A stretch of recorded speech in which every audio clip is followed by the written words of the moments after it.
matsalolin ƙasar nan tamu ba iya zalunci shugabanni ba ne kawai. Da akwai gagarumin son zuciya daga wajen 'yan kasuwarmu.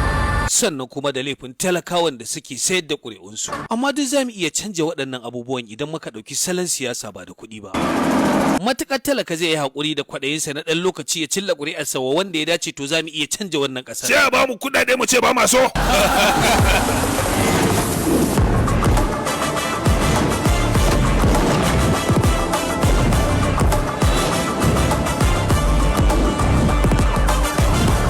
Mun saka wa jam'iyyar nan tamu suna jam'iyyar talakawa.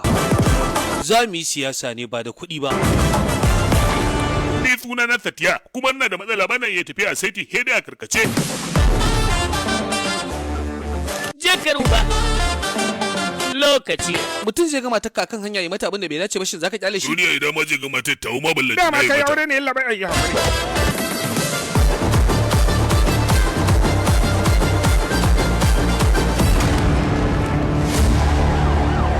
Ni babbi da ni. Na yi rantsuwa zan yi adalci a wannan matsayi da wani siyan ba da nuna bambanci ba. Siyan babili da bi. Sai.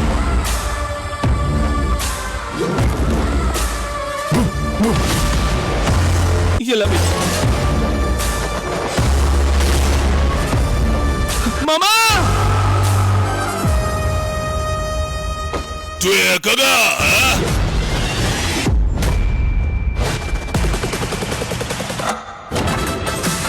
Give me change and talk to the noble, he's a rebel.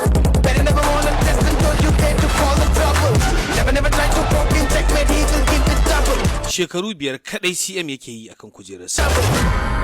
Ni kuma shekaru 35 a matsayin IAS.